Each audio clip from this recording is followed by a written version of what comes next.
Naughty Kids Land! Hello, sweet friends. Tonight we're curling up with a calming tale. The kind that begins with a whisper so soft you almost wonder if you dreamed it. Outside your window, the air is still, but up here in the far north, the snow hums with a quiet, secret life. You can almost hear the sound of tiny frost crystals settling on the ice, like a million glass bells chiming all at once, except so faint you have to hold your breath to catch it.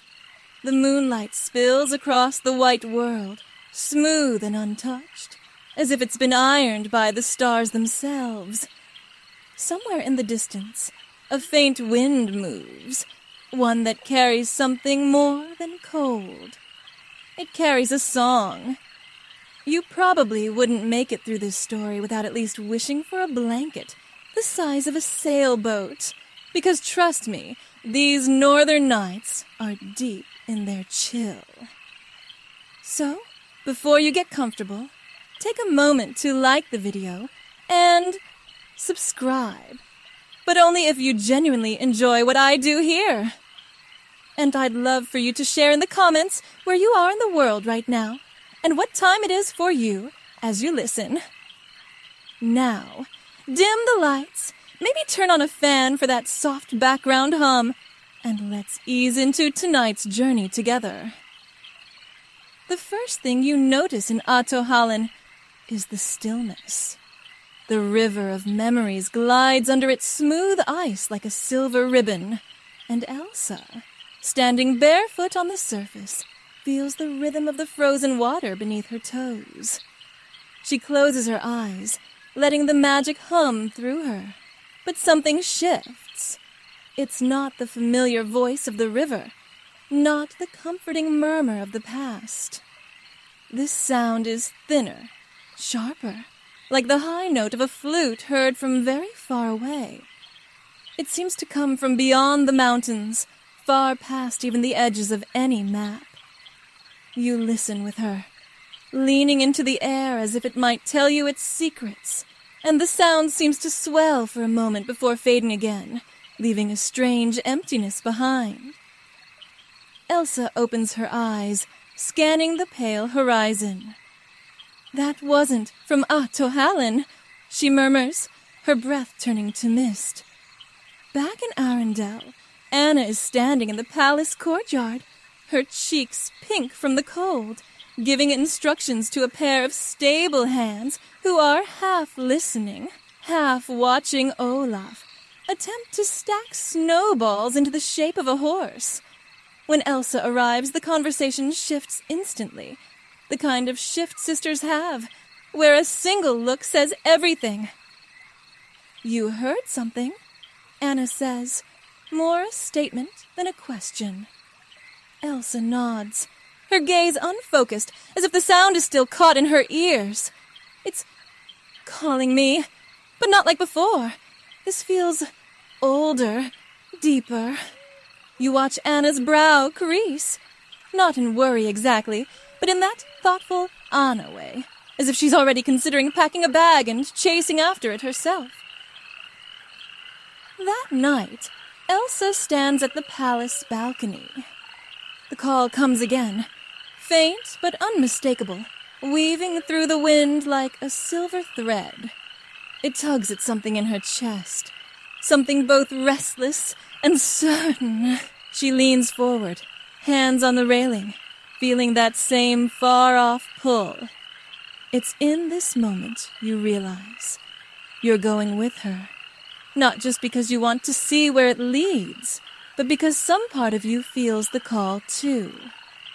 The following morning is brisk, the kind of cold that paints frost lace on the inside of your windows.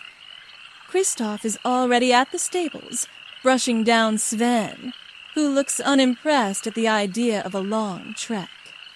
Olaf, meanwhile, is happily packing an assortment of journey essentials into a bag, half of which are carrot-based snacks for Sven, the other half suspiciously shiny rocks he claims are for trade purposes. Anna catches your eye as she tightens her cloak. If Elsa's going, I'm going. No way she's doing this alone. Elsa says nothing for a long moment, just watches the snowy hills beyond the gates. Then she nods. All right, but we leave at first light. And so, as dawn brushes gold across the fjord, you step out of Arendelle with them, your boots crunching on snow that sparkles like crushed stars. The air is so clear, it almost tastes sweet, and with each step north, the world grows quieter. The mountains ahead are pale giants, their peaks veiled in mist. Somewhere beyond them lies the source of that calm. Faint now, but growing stronger with each mile. And you, wrapped in the warmth of your companion's laughter and the steady rhythm of your own breath, feel the first true shimmer of the adventure ahead. Anna's promise comes as naturally as the snow falling from the eaves of the palace. Steady, quiet, and inevitable. You wake to the sound of her voice in the next room, not sharp with urgency, but firm with that deep sisterly resolve you've come to recognize. She's talking to Elsa, though the walls muffle the words. Still, the meaning is clear. Wherever Elsa is going, Anna will follow. By the time you join them, they're standing side by side by the great window that looks north. The fjord is rimmed with frost, and the early sunlight is catching on it like fire caught in glass. Elsa's expression is unreadable, eyes fixed on the distant peaks. Anna's stance is different, shoulders set, feet planted, her hand resting on the window frame like she's already leaning into the journey. You're not going without me, Anna says, and there's a lightness in her voice.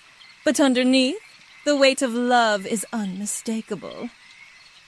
Elsa glances at her sister, the smallest curve of a smile touching her lips. I didn't think I could. There's no dramatic pause or stormy exchange, just a shared understanding, quiet but unshakable. You can feel it too, this invisible thread between them. It's as much a part of the North as the ice itself. Later in the kitchen, you find Anna pacing in her boots, cloak slung over a chair, muttering a checklist under her breath. The cook is watching her with an expression somewhere between admiration and mild concern as Anna stuffs a basket with oatcakes and jars of berry jam. For energy, she explains, sliding the basket toward you as if you'll be the keeper of snacks.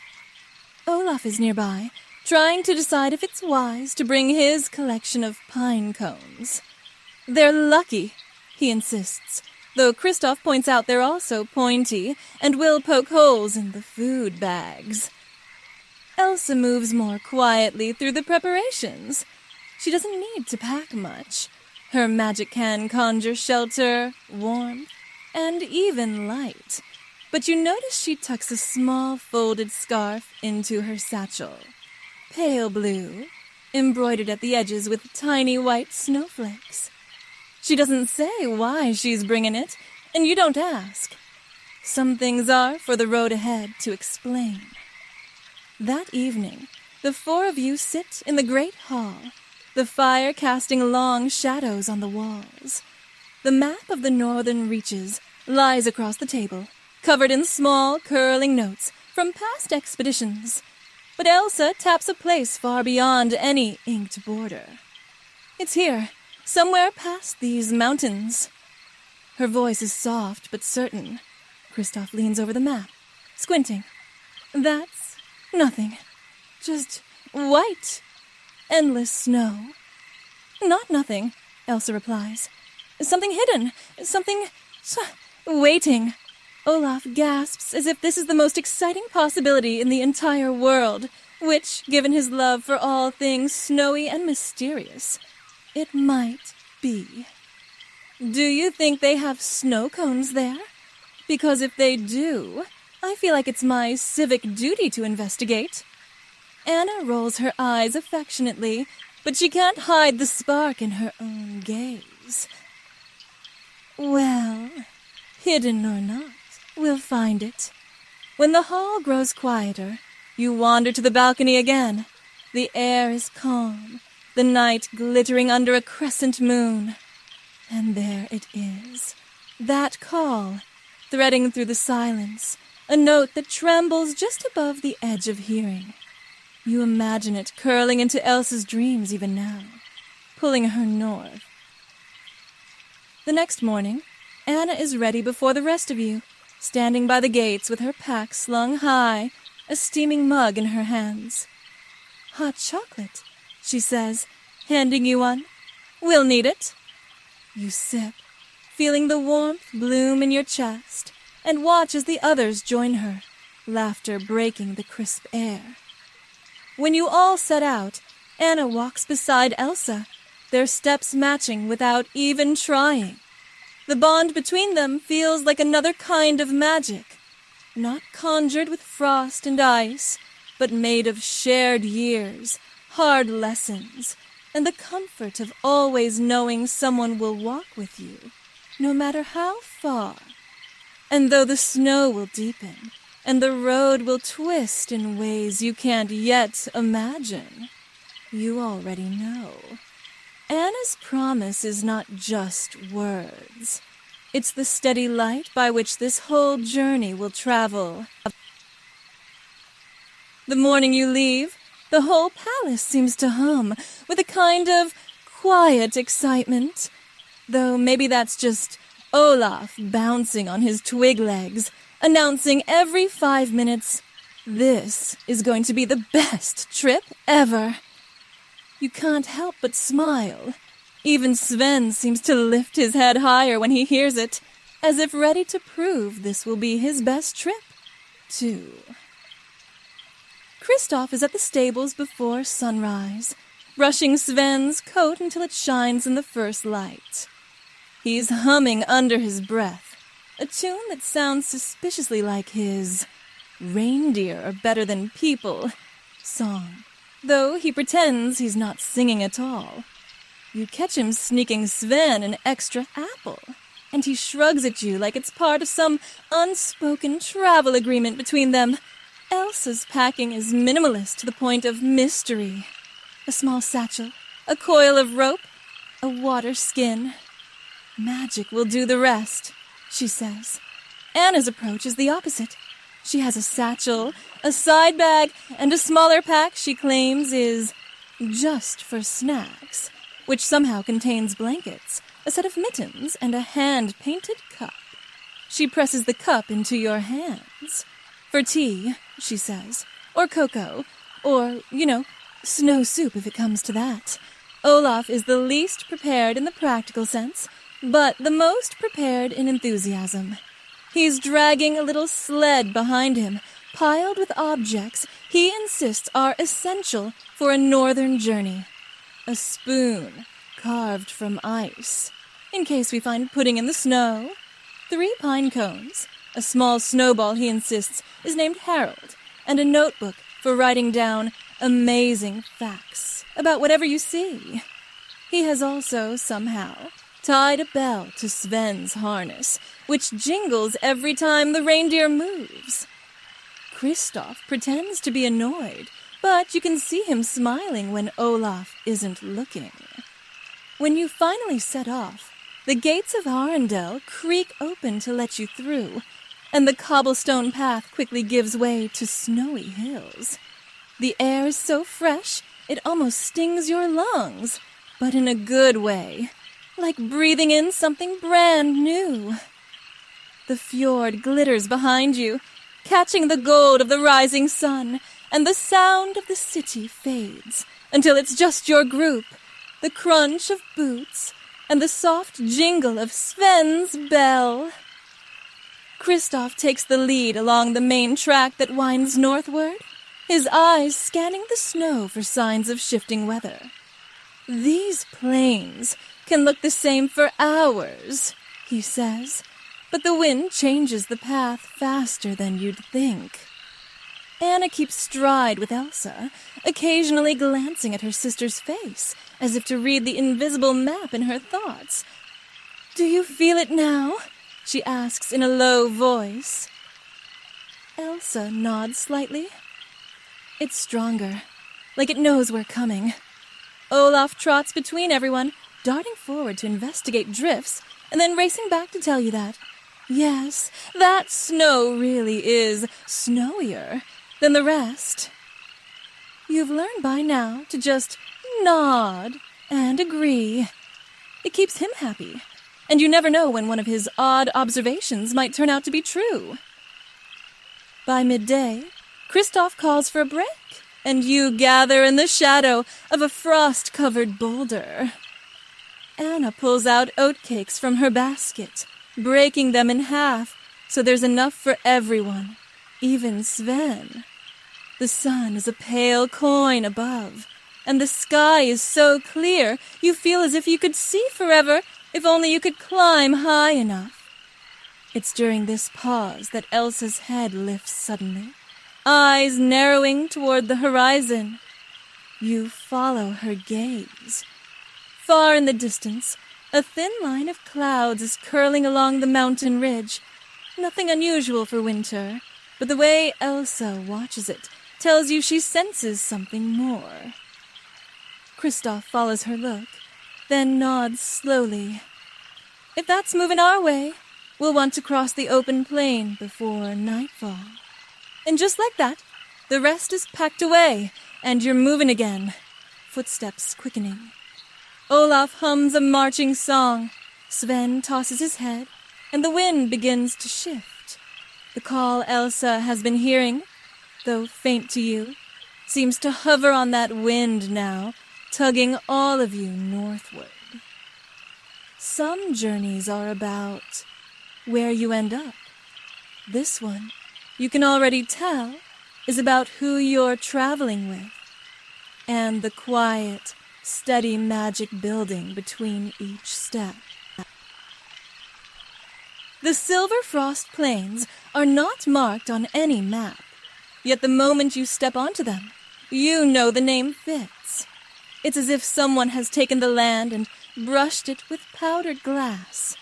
Every snowdrift shimmers under the pale sun, scattering light in soft, glimmering fragments. The horizon itself feels fluid, one moment sharp and clear, the next rippling like a mirage. You keep walking, but part of you feels as if you're barely moving at all, as though the landscape is gliding quietly beneath your feet. Instead, Kristoff warns you that the plains can play tricks on your sense of distance. Everything looks closer than it is. You think that ridge is just over the next drift, and then he points toward a faint rise in the snow. 3 hours later, you're still walking to it. Olaf, not one to let reality dampen his spirits, decides the best way to deal with endless snow is to name things. "That's Snowpile Pete," he says, pointing to a particularly lumpy mound. "And over there is Captain Flurry, and this one, Sir Chillalot. He's very proud of that last one." Anna laughs, pulling her cloak tighter against a breeze that has started to sweep in from the east. "If you name them all, we'll have to send invitations to their parties." Elsa walks ahead of the group, not out of impatience, but as though she's listening for something the rest of you can't hear.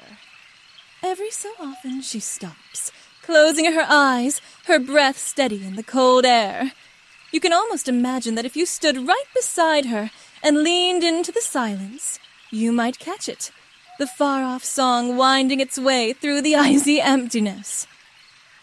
Around midday, you pause by a frozen stream, its surface so clear you can see the pebbles beneath, caught mid-motion, as if they were frozen mid-laughter. Kristoff chips away a corner of the ice to refill water skins, while Anna passes around the oatcakes from yesterday.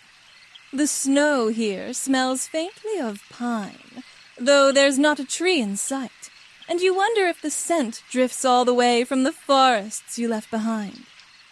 The plains are not entirely empty of life. Once, a flock of snowbirds arcs overhead, their wings scattering fine frost into the air. Another time, you spot a family of small white foxes darting in and out of the drifts, their fur blending so perfectly with the snow that they seem to appear and disappear at will. Olaf gasps each time one vanishes. "I'm going to learn that trick," he whispers conspiratorially to Sven, who responds with a slow, unimpressed blink. By late afternoon, the light begins to change. The sun hangs low, washing the snow in hues of peach and lavender. The shadows grow long and strange, stretching like ribbons across the flat expanse. Kristoff urges the pace a little faster. We don't want to be caught out here if the wind picks up. And as if on cue, a faint hum rises from the edges of the horizon. Not the song Elsa hears, but the first hint of the plains' nighttime wind.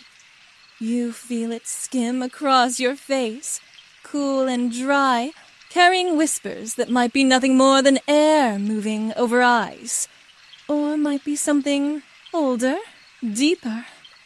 Elsa glances back at you, her expression calm but alert. "It's close now," she says softly. You're not sure if she means the end of the plains, or the source of the call, or something else entirely. When the final light of day brushes the far edge of the snow, you spot it. A dark ripple against the silver white. A rise in the land where the plains give way to the first slopes of the northern mountains. The sight fills you with quiet relief, but also with a shiver of anticipation. Whatever waits beyond, the frost beneath your feet has already changed you in small, unspoken ways. The first flakes arrive as you leave the shelter of the low ridge, small and dry, drifting down in lazy spirals. At first, it feels almost playful, a soft curtain between you and the pale mountains ahead. But as you walk, the snow thickens, and the air takes on a strange quality, as if it's carrying more than just wind. Kristoff tightens Sven's reins.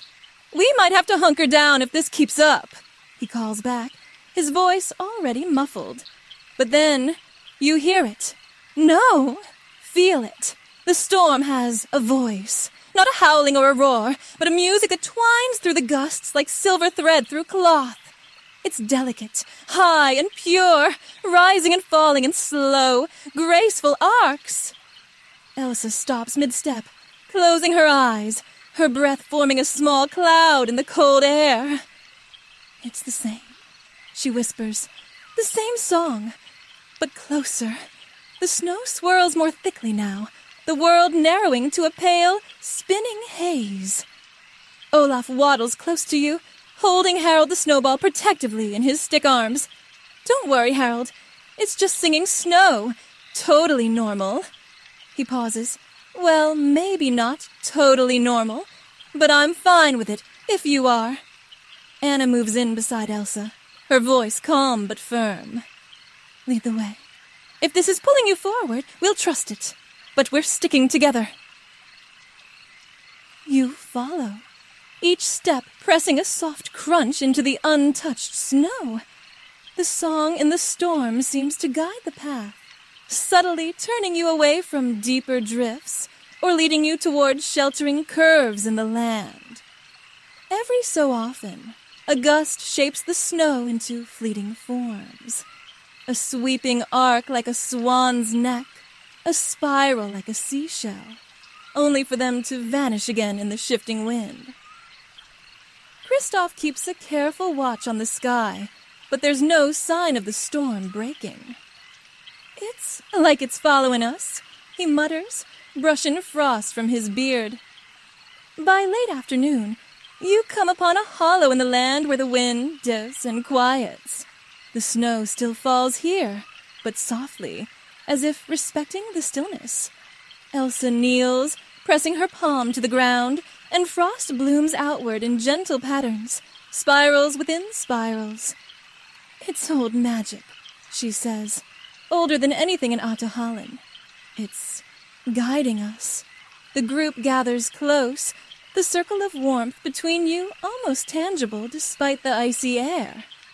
Anna unwraps a scarf from her pack and drapes it over Olaf's shoulders, though he insists he's very temperature adaptable.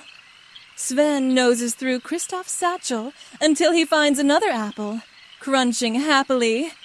For a moment, you forget about the storm beyond this little hollow. It's just you, your friends, and the faint, ethereal melody drifting through the snow.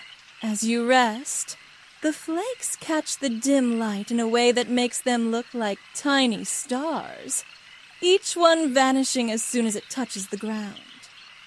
It's almost enough to make you believe you're not in a storm at all, but inside a slow, swirling dance of the sky itself. When you set out again, the song in the wind seems to swell, wrapping around you in ribbons of sound. You can't tell if it's the storm carrying you forward, or if you're walking into the heart of the music itself. Either way, you know the blizzard isn't an obstacle, it's an invitation. The entrance to the ice caves is so subtle, you nearly miss it. One moment, you're trudging through knee-deep snow, your breath puffing white in the dim light, and the next, the storm parts just enough to reveal a narrow arch of blue-white crystal rising out of the drift. It glistens as if lit from within, its curves smooth as frozen waves. Elsa steps forward first, brushing her fingertips along the arch. Frost patterns bloom beneath her touch, forming delicate snowflake shapes that spin and fade into the surface. She glances back at you, eyes bright. It's listening. Inside, the air is warmer than you expect. Not by much, but enough to make your fingers relax a little in your gloves. The walls are layers upon layers of ice, each holding tiny trapped bubbles that catch the light like strings of pearls. As you walk, your footsteps echo softly, and then something else echoes too. Faint, harmonic tones, as if the cave itself is humming. Olaf tilts his head. Either I just became a musician without realizing it, or this place is playing along with us. He stamps one foot experimentally, and sure enough, the walls respond with a deep, mellow note. Anna laughs and joins in, tapping her mitten gently on the icy wall, sending a cascade of shimmering tones down the passage. Kristoff grins. Careful, you might start a concert. The deeper you go, the more the sound changes. At first it's playful, but soon the tones stretch into longer, slower chords, as if the cave is telling a story in music. The walls shift from pale blue to deep sapphire, and here and there, threads of silver seem to run through the ice like frozen lightning. Elsa pauses before a particularly wide chamber. The ceiling arches high above, covered in hanging icicles that chime softly when touched by a stray breeze. She closes her eyes and hums a single note, pure and clear. The sound catches, multiplies, and folds back on itself until the whole chamber is alive with layered music. You stand still, letting it wrap around you, the notes carrying a feeling you can't quite name, something between longing and hope. Anna steps closer to her sister. Is this where the song is coming from? Elsa shakes her head slowly. No, this is just a memory of it, an echo from long ago. You press onward, the tunnel narrowing again until you have to walk a single file. The walls grow more translucent here, and you can see shapes moving within the ice. Not clearly, just hints, like shadows swimming through glass. They twist and drift, too slow to be wind, too graceful to be tricks of light. Olaf gasps. I think I saw a snowfish. No one has the heart to tell him snowfish aren't real. At least, you don't think they are. Eventually, the tunnel widens again, opening onto a balcony of sorts, an outcrop of ice that looks down into a cavern so vast you can't see the far wall. The air here is utterly still, and far below, an underground river flows, black and silent, its surface flecked with floating shards of ice. Elsa leans over the railing, her breath a quiet cloud. It's under there, she murmurs. Not the source, but part of the path. Her words hang in the air, mingling with the cave's soft, steady hum. You know you'll keep moving forward, but for now, the sound, the shimmer, and the mystery of these glittering walls make it feel as though you've stepped entirely out of time. The first sign of the Snow Guardian isn't a sight or a sound. It's a shift in the air. The cave's gentle hum seems to hush, and the light within the ice walls changes, growing softer, yet somehow sharper, as if it's bending toward a single point ahead. You feel the temperature drop, not in a biting way, but like the calm stillness that comes just before the first flake of a fresh snowfall. Elsa notices it too. She slows her steps, her hand brushing the wall as though greeting an old friend. The tunnel curves, and then you see it.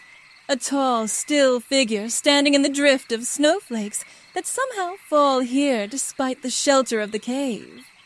The flakes don't land on them. They circle, hover, and dissolve into the air. The Snow Guardian wears layers of pale silver and white, the fabric rippling like the surface of a frozen lake under moonlight.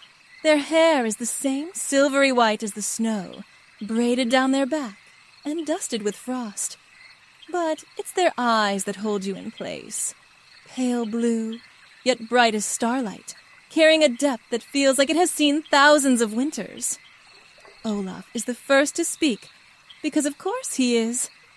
Hi, I'm Olaf, and I like warm hugs. Do you like warm hugs? Or maybe you prefer cool handshakes? The Guardian tilts their head, studying him with an expression that is not unkind, just deeply curious. When they speak, their voice is low and even, like the wind over a vast plain. You've come far for something you do not yet understand. Elsa steps forward, her own voice steady. I heard a call. It's not from Ahtohallan. I followed it here. The Guardian's gaze shifts to her, and the faintest smile touches their lips. Yes, you were meant to, but the road ahead is not for all travelers. Their eyes sweep over the group, not with judgment, but as if weighing something unseen. Anna crosses her arms. Well, that's too bad, because where she goes, we go. Kristoff clears his throat softly, perhaps to add a note of diplomacy, but the Guardian's expression remains unreadable. Loyalty is a rare and valuable gift, they say at last. It will serve you well. Without another word, they turn and begin walking deeper into the cave. You follow, because you know you're meant to, though every step feels like it's taken you further from the world you knew. The air grows even more still, and the walls change again. No longer smooth ice, but patterned with shapes like carved snowflakes, each one unique, each one faintly glowing. As you walk, the Guardian speaks, their tone more like storytelling than instruction. Long before your kingdoms, there was a place hidden in the snow, a kingdom not ruled, but protected. Its magic is older than the wind, older than the stars reflected on the ice. Few have seen it, and fewer still have left it. Olaf whispers to you. I think that means we're special. But his voice is quick quickly swallowed by the silence. At last, you reach a chamber where the ceiling disappears into darkness. A single beam of light falls from somewhere high above, catching on a carved archway at the far end. Snow drifts lazily in the light, though you can't tell from where it falls. The guardian stops before the archway. Beyond this lies the hidden kingdom, they say. It has waited for you, Elsa, though it may not have waited for your sake alone. Elsa's eyes widen slightly, but she nods, and in that moment, you feel it. The faint, elusive song she's been hearing is no longer far away. It's here, surrounding you, as though the walls themselves are breathing it into the air. The moment you step through the archway, the air changes. It's colder, yes, but in a clean, invigorating way, like breathing in the very first snow of the season. The tunnel floor slopes gently downward, and then, without warning, it opens into light. Before you stretches a valley cradled in high, glistening peaks, the sky above pale and clear, touched with the faint blush of dawn even though you know hours have passed since morning. Snow falls here in slow, deliberate spirals, each flake lingering in the air as if reluctant to land. The sound is a soft symphony, the whisper of snow settling, the distant murmur of frozen waterfalls, and the faint, crystalline chime of frost flowers shifting in the breeze. You walk forward, your boots sinking into snow that sparkles like crushed diamonds. The air smells faintly of something sweet and sharp, like fresh pine mixed with the crispness of ice. All around you are wonders that feel both impossible and inevitable. On your left, a row of snow-laden trees bears blossoms of frost, each petal edged with shimmering light. Their branches bend gracefully toward the path, as though bowing in welcome. On your right, a series of frozen waterfalls cascade down a cliff, each sheet of ice layered with different hues, pale blue, silver, even hints of gold that catch the light when you shift your gaze. Olaf gasps audibly. This is like if winter had a garden party and invited everyone. He immediately waddles over to a cluster of frost flowers, leaning in to sniff them. Oh, minty. Anna runs her fingers along the edge of one of the blossoms, smiling at the delicate tingle it leaves on her skin. Kristoff just stands still for a moment, letting the place speak for itself. Even Sven seems calmer here, his breath rising in slow clouds as he gazes at the waterfalls.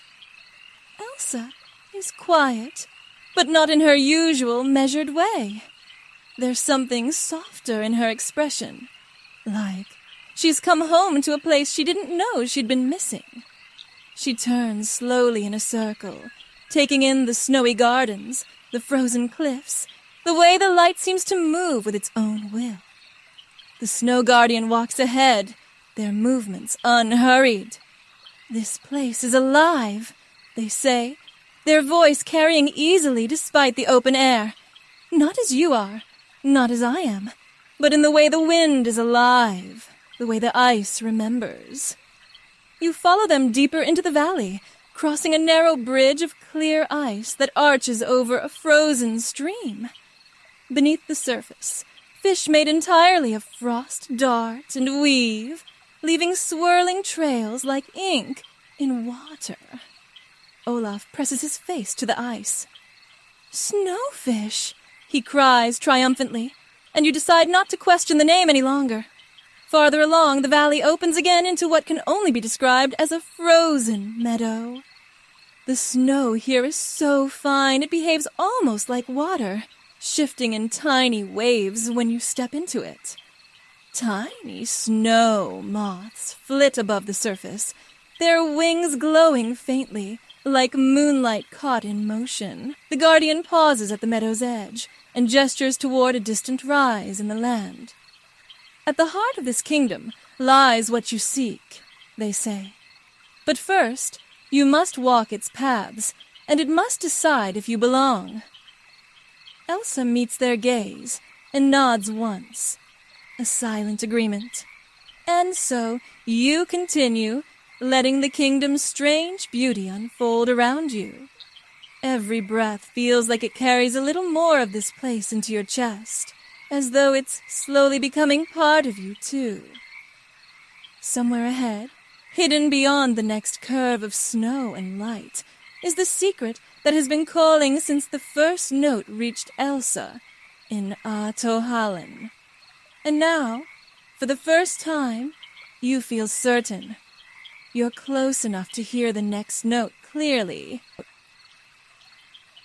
The path through the frozen meadow narrows into a corridor of tall ice pillars, each one so clear and finely carved, it feels as if you're walking between the pages of a crystal book.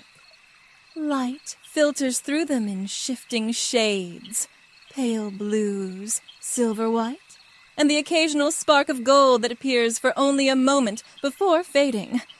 The Snow Guardian walks ahead, their steps silent, the air around them calm, even as a faint breeze stirs your cloak. Elsa slows, her hand trailing lightly along the nearest pillar. Beneath the surface of the ice, tiny threads of light twist and coil, gathering in gentle pulses, as if responding to her touch. She draws in a breath, then lets it out slowly. "It's leading us," she murmurs, more to herself than to anyone else. At the corridor's end, the ice parts into a wide clearing, and there it is, the heart of winter. It stands on a pedestal of snow-packed stone in the center of the clearing, a crystal unlike anything you've seen.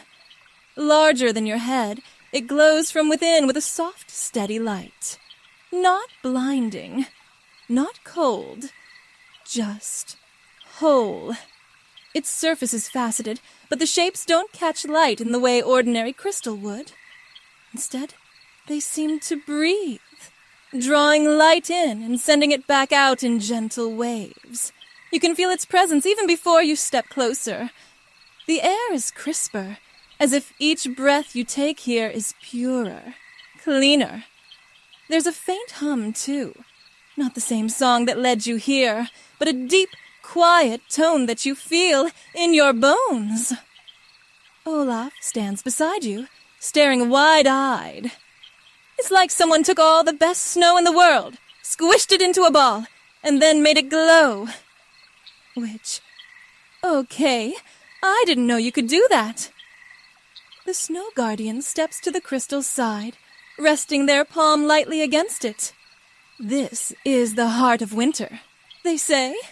Its magic flows through every snowflake, every frost crystal, every breath of cold air in the world. It is the balance of all ice. Anna tilts her head. Balance? Between what? Between stillness and motion. Between preservation and change. Between what is frozen and what will melt. The Guardian's voice is low, but it carries in the still air. Without balance, the ice would overtake the world, or vanish entirely. Elsa steps forward, her gaze locked on the heart. The glow within it seems to reflect in her eyes. Why call me here? The Guardian's expression does not change, but their answer carries a weight you feel in the silence that follows. Because something has stirred. A shadow in the snowlight. Small now, but growing, and the heart feels it. You glance at Elsa and see the way her shoulders lift with a breath, her mind already turning over what this means. Anna moves closer to her, their arms brushing. Kristoff and Sven watch quietly from the edge of the clearing, both as still as the carved ice around them. For a moment, no one speaks. The only sound is the soft, steady pulse of the heart. You realize it's not just a sound, it's a feeling, a rhythm, as if the land itself is breathing. And with each breath, You sense both peace and a hint of something restless beneath it. The Snow Guardian lets their hand fall back to their side. To understand the balance, you must see the shadow for yourself. But the path to it is not without its tests. Their eyes meet yours, calm but unwavering. You came as companions. You will need to remain so. Only together will the way forward reveal itself. Elsa nods once, her gaze never leaving the heart. You can see it in her posture. She understands the weight of what's been asked. And though she hasn't yet said it aloud, you already know. She won't turn away. You leave the heart behind reluctantly, its glow fading to a soft memory as the Snow Guardian leads you along a path that curves deeper into the valley. The air grows thinner here, and the light changes, less silver, and more a pale lavender, as though dusk is arriving far too soon. Snow begins to fall again, but it's different now. The flakes are flatter, darker at the edges, and they don't catch the light the same way. Olaf tilts his head, watching one land on his mitten. These look like someone forgot to finish them. He tries to blow it away, but it clings stubbornly until it simply melts into a small, cold drop. Kristoff narrows his eyes. Not normal snow. The Guardian slows, their gaze scanning the sky and the edges of the valley. The shadow moves near. It touches the air, changes the snow light. That is how it grows. Elsa closes her eyes for a moment. You've seen her do this before, listening not with her ears, but with something deeper.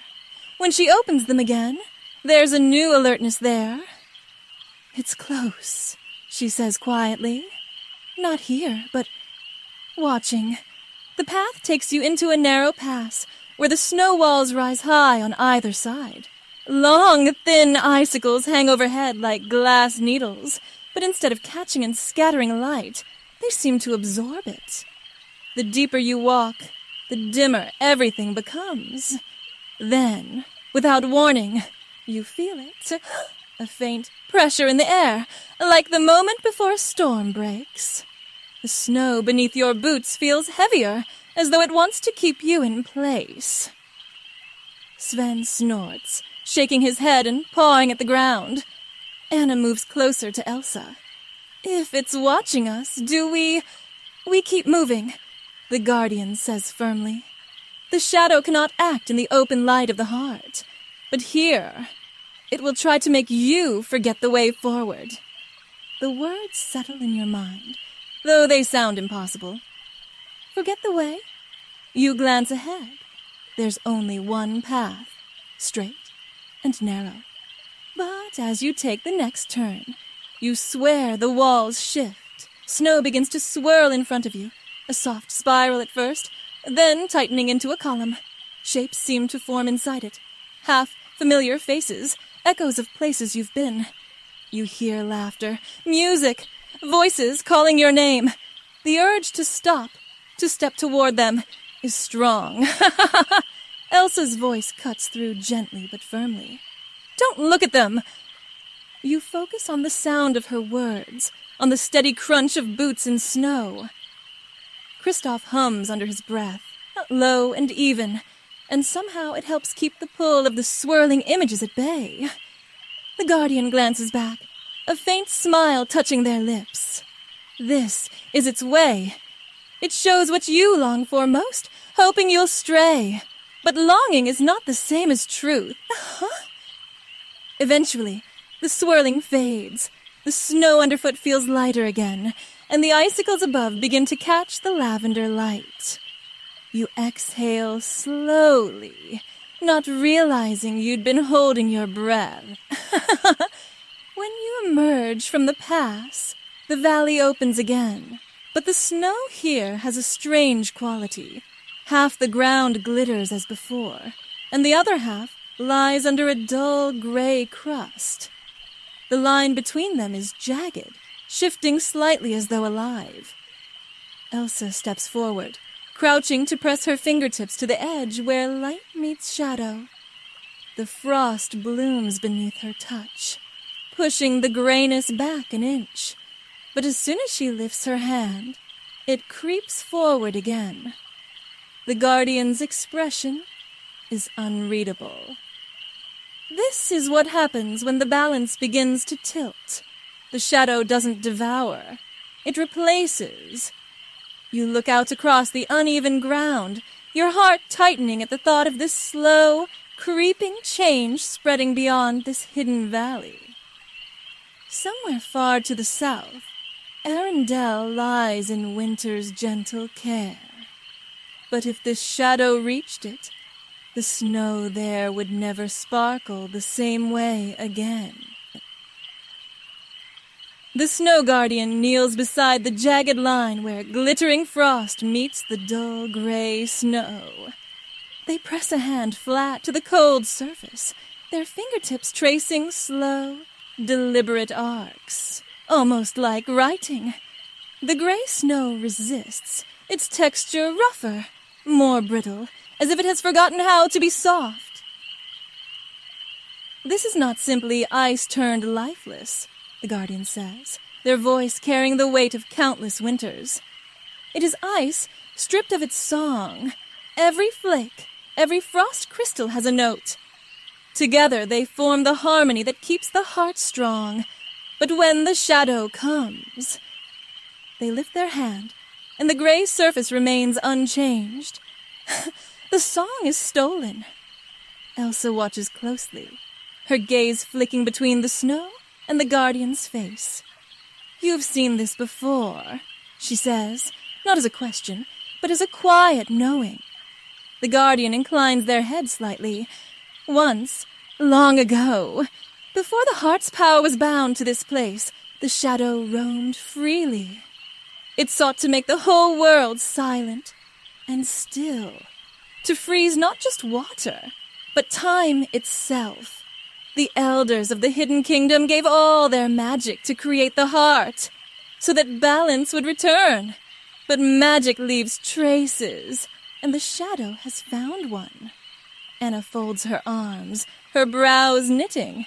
And now it's waking up again because the Guardian's eyes soften, their gaze shifting toward Elsa.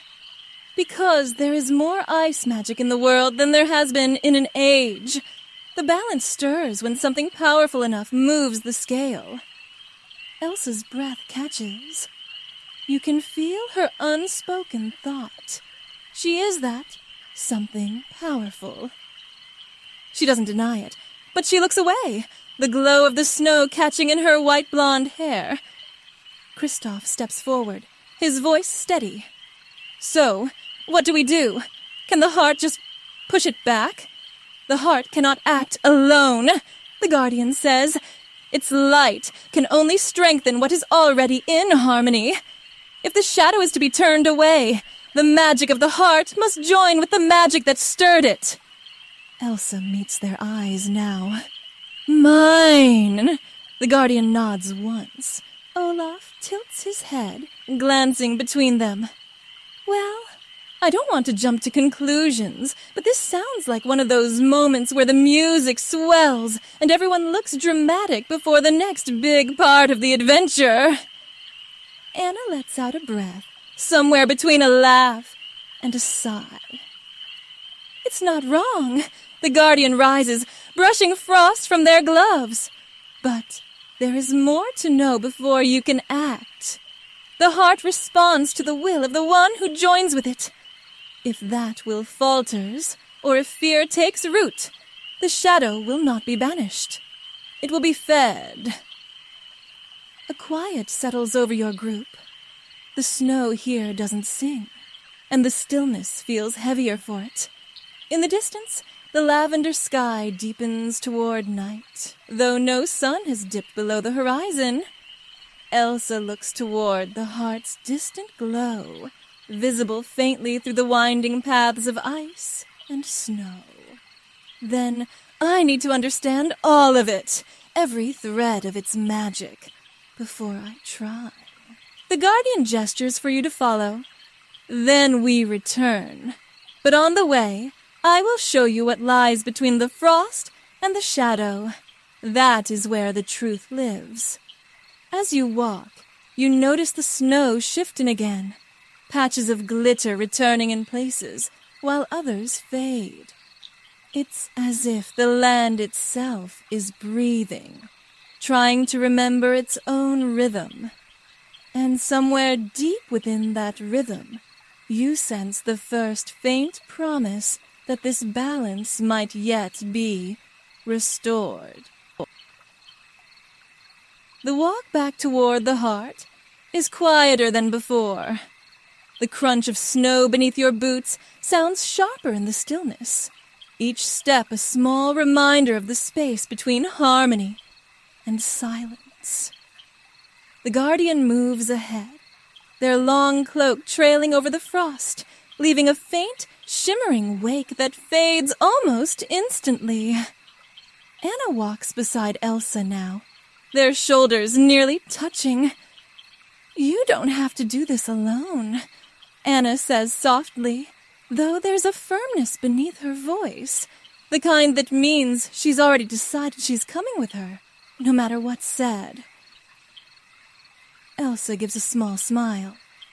"I know, but there's a part of this only I can do. The heart will listen to me, or not at all." You watch her glance away, as if the thought sits heavier than she'll admit. The guardian slows at a ridge where the snow dips down into a shallow basin. In the basin's center, a single frozen pond lies untouched, its surface smooth and glassy, reflecting the pale lavender sky. Around it, the snow glitters and dulls in slow pulses, as though shifting back and forth between light and shadow. This, the guardian says, is the between place, where balance wavers and magic speaks most clearly, if you are willing to listen. Elsa steps forward, her breath curling in the air. She kneels at the edge, placing her hands gently on the ice. The surface trembles faintly, not from cold, but from something deeper. You lean closer and realize the trembling carries a sound, low and melodic, like a note plucked on a harp string far beneath the ice. "Hey, what do you hear?" Anna asks. Elsa closes her eyes. It's both, the heart song and the shadow's silence, like they're speaking to each other. Kristoff scratches his head. That's weirdly polite for a shadow that wants to take over. Olaf pipes up. Maybe it's more of a debate than a battle. Like, "I think everything should be frosty forever."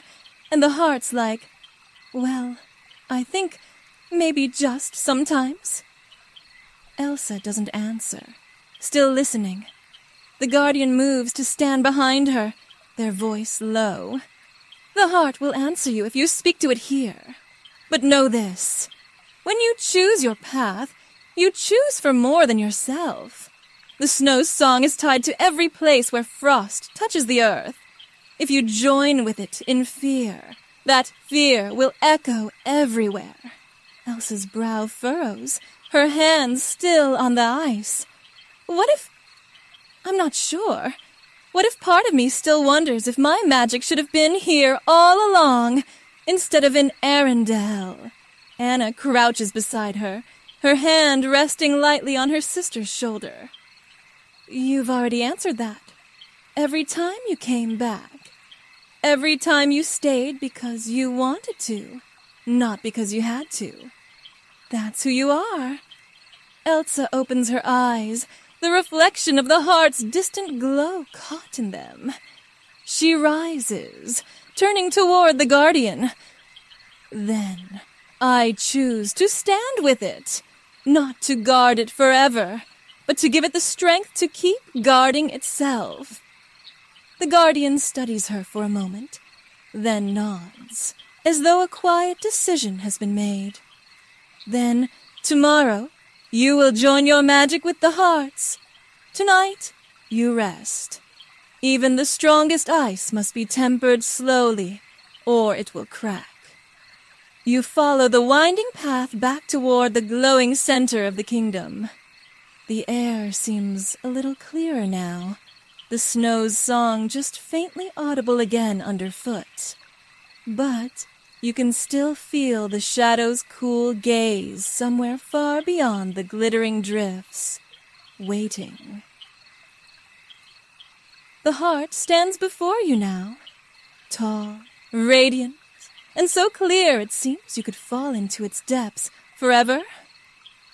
Its glow is not harsh, but soft and steady, like moonlight through freshly fallen snow. Frost flowers bloom in delicate patterns along the ice floor, all pointing inward toward the crystal's base.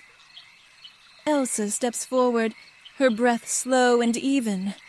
The guardian joins her, their presence quiet but anchoring. When you touch it, they say, you will feel both your own magic and the heart's. You must not force them together. Let them meet, as two rivers do, finding a path without breaking. Anna stands just behind, her hand ready to squeeze Elsa's shoulder, though she doesn't yet.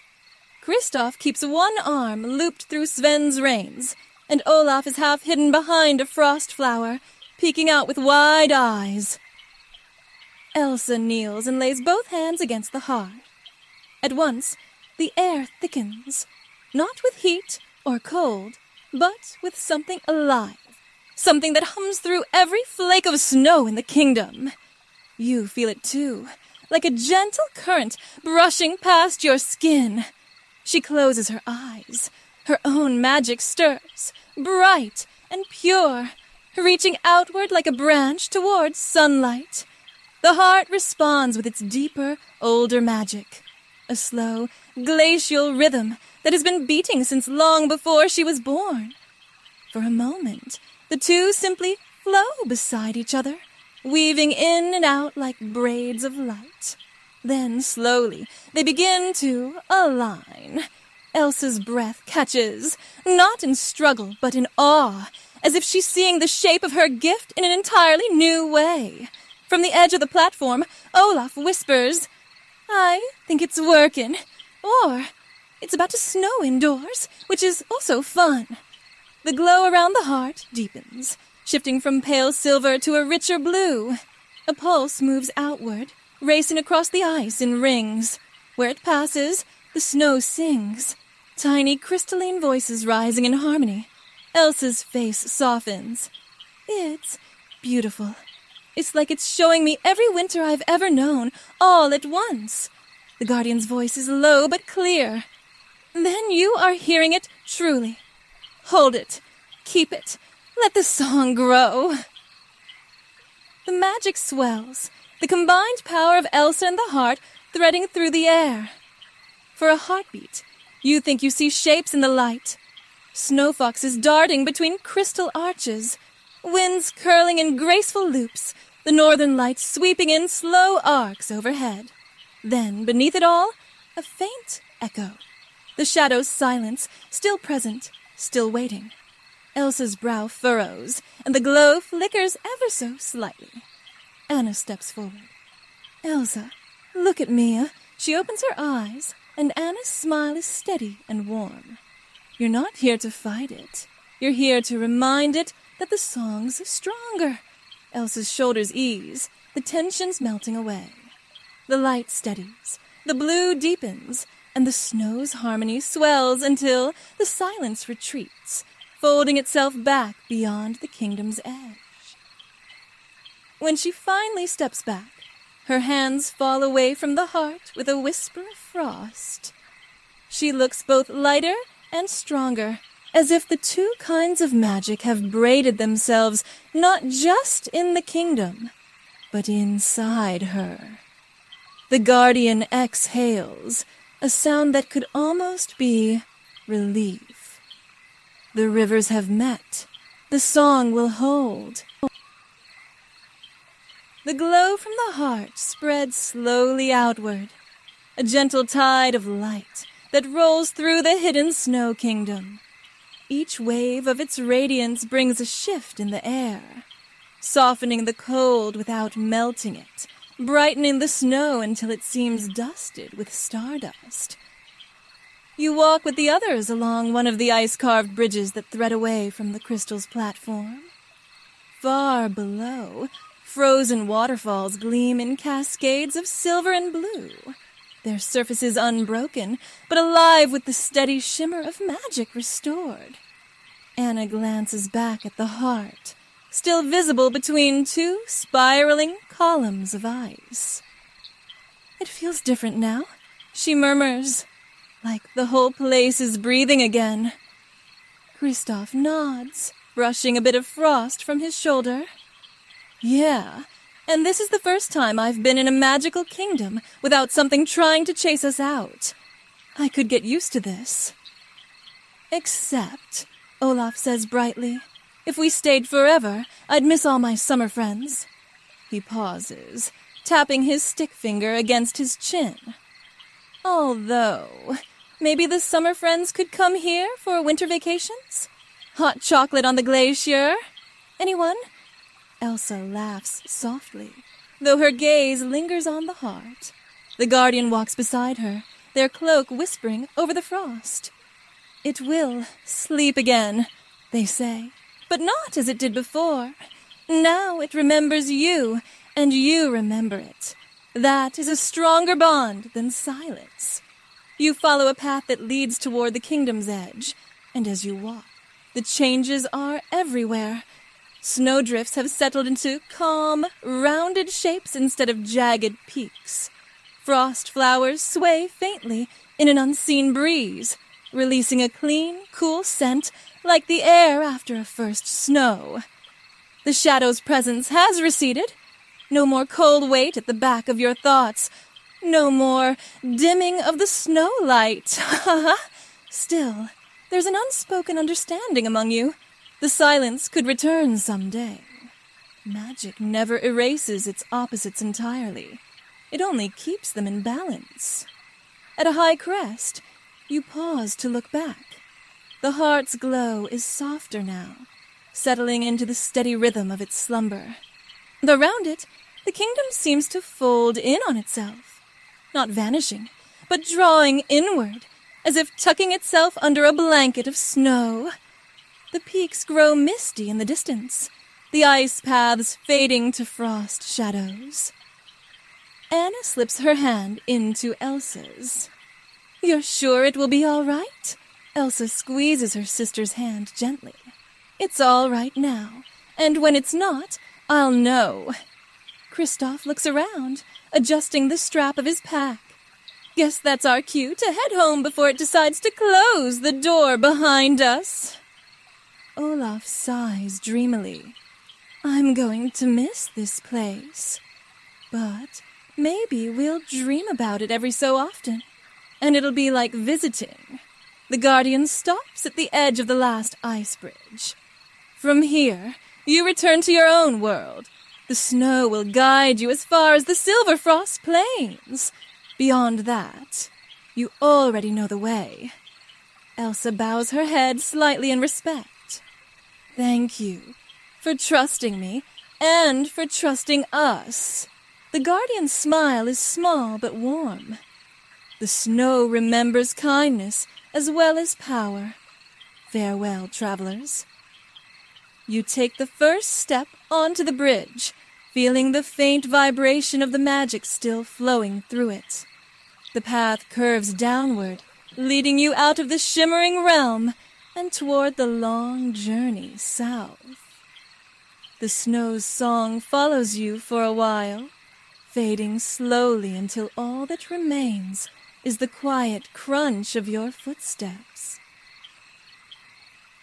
The Silverfrost Plains stretch before you again, endless white under a sky tinged with pale lavender, the light of late winter afternoon. This time, though, the air feels different. It no longer hums with restless magic, or hums with warning. Instead, there's a calm, steady presence at your back, as though the hidden Snow Kingdom itself is watching you go with quiet approval.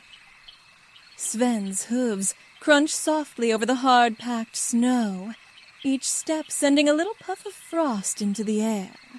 Kristoff hums under his breath, the kind of simple, wordless tune meant to keep a group's spirits steady on a long trek.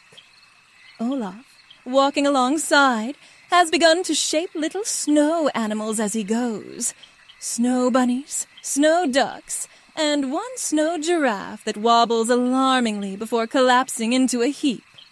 Anna stays close to Elsa, glancing over now and then with a mix of pride and curiosity. "You didn't just protect it," she says after a while. "You connected to it, like it's part of you now." Elsa nods slowly. "It feels that way. Not heavier exactly, just fuller. Like my magic has a deeper root than it did before." She pauses, her eyes on the horizon. "And I think that root runs both ways." The wind picks up slightly, brushing over your cheeks and carrying the faintest scent of frost flowers, though they're far behind you now. Perhaps the magic lingers, woven into your memories as much as the land itself. By the time you reach the edge of the plains, the first stars have begun to prick through the sky. The northern mountains stand behind you, their peaks already folding into shadow. Somewhere beyond them, the hidden Snow Kingdom is tucking itself into its long slumber, the heart of winter pulsing quietly in its frozen chamber. At the crest of a small rise, Elsa turns for one last look. Her breath clouds in the cool air, and she smiles faintly. "I'll come back," she says softly, almost to herself. Not to wake it, just to let it know I'm still here. Anna steps up beside her. "And I'll be with you. Always." Kristoff grins. "Guess I'm coming too. Someone's got to bring the snacks." "And I'll bring the jokes," Olaf adds cheerfully, "in case the kingdom gets too quiet again." The laughter that follows is gentle, carried on the wind as you all begin the final descent toward the familiar lights of Arendelle in the distance. Each step brings you closer to home, yet the memory of the snowy kingdom remains, a secret tucked in your heart, shining like starlight in deep winter. You walk on beneath the night sky, the sound of your footsteps blending with the quiet hum of the wind, and the snow falling around you like the softest promise. And now, the story begins to fade, as softly as snow melting in the palm of your hand. The air grows warmer, gentler, and your footsteps slow. Around you, the world is quiet, just the steady hush of the wind, the rustle of fabric, the low murmur of voices dear to you. You feel the weight of your coat, the way the cold never quite reaches your heart, because there is warmth beside you. The path you've walked drifts backward into memory, the snowy plains stretching away like a dream. The heart of winter is far behind you now, tucked safely in its chamber, its glow pulsing in a rhythm so steady it might match your own heartbeat. In your mind, you can still see the frost flowers, the shimmering bridges, the blue-white light that danced on every surface. You take a deep breath, and the air feels clean and cool, like the first inhale after a snowfall. The stars above are brighter now, hanging low and close, as though they've bent down to listen to your thoughts. The kingdom sleeps, the journey rests, and you, too, can let go of the day. Each thought slows, draping itself in stillness. Each muscle softens, like snow settling into quiet hollows. And when your eyes finally close, you carry with you the warmth of family, the calm of winter's hush, and the gentle certainty that magic, true magic, lives not only in secret places, but in every step you take together. Sleep well now, traveler. The snow will be here in the morning. Sweet dreams.